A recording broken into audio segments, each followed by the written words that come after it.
Welcome back to another video. In this video, we're going to be talking about the situation where you've got a project, but you don't have the literature notes to feed into that project. So what is it that you can do? So as always, if you're using the Zettelkasten method, where you have a workflow of creating literature notes, there will come a time where you want to create a project, but you just don't have those notes available to feed in. And in this case, it's like trying to save money whilst you're in debt. You are in debt. Your note system is missing some critical information for you to feed in your creative output. And you're trying to create that output. You're trying to spend money that you just don't have. So in this case, there are two ways to approach this. Firstly, you can start thinking, actually, let's fix the workflow so that I don't have this situation again. That means going back, having a robust system to capture your inputs. So these are the blog posts, the books you're reading, the audiobooks, the YouTube videos, for example. You want to capture those. You want to go through the work to actually study those, make your own fleeting notes off those. These are the extracts, the quotes, the ideas that come from it. Then you want to take those fleeting notes and you want to create your literature notes where you form your understanding in your words what that means. And then you want to go through the discipline of bringing that into your slip box as permanent notes so that when you create your projects, you can say, I'm creating a blog post.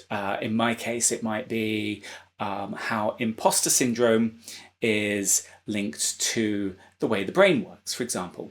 And that's the insight, and I might have some notes on how the brain works, how the emotions are triggered, you know, the chimp part of the brain, the human part of the brain, the memory storage part, how mindset works, so that fixed mindsets can have very subtle triggers that can change your emotional response to a situation, even if you're unaware of it.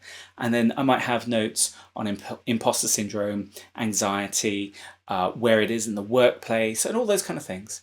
And then I might bring those into like an outline of my project and start writing the article around that. But the important thing here is I can ask a question in my project that I can refer to my slipbox, my Zettelkasten, knowledge system. I can refer to that to find if I have the answer. But that's only good when you've done the reading, you've done the research, and you've made the notes. But you might want to create something where you just don't have those available. So I would use this as an opportunity then to start finding the gaps in my note-taking system. So maybe I don't understand enough about what anxiety is, for example, that's linked to imposter syndrome, where you have an anxious kind of feeling towards the situation. So then I might start saying, well, what books or what podcasts or what YouTube videos are good starting points for me to start exploring this more? And then I can go and find those. What I wouldn't do is just Google someone else's answer, which has come to the top of Google, which isn't always the best place to find the more novel ideas. The whole point of this is that we're creating new insights, new thinking that's unique, that's not been created before. And you won't usually find things unique at the top of Google. You'll find someone else's take on it.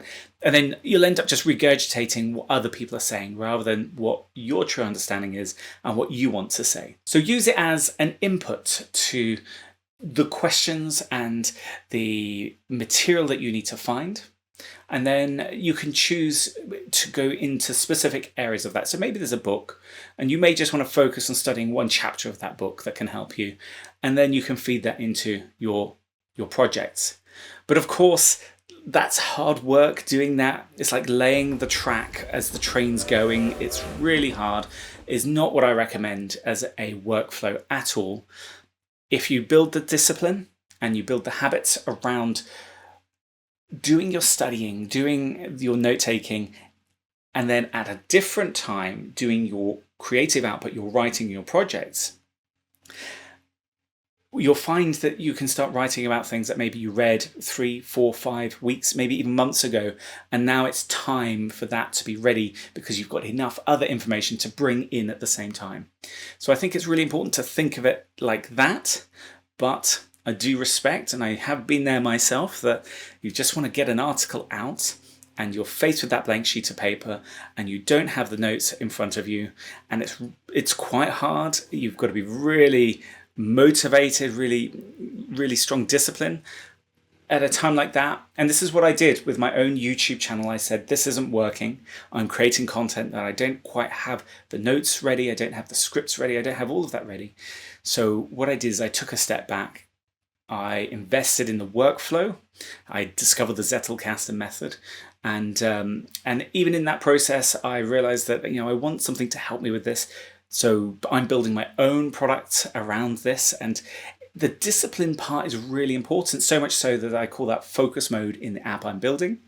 And the idea is that you read for 10 minutes a day, you create your literature notes for 10 minutes a day, and you organize them for 10 minutes a day. And then when you want to do your projects, then you can work on that, and you've got everything ready to go.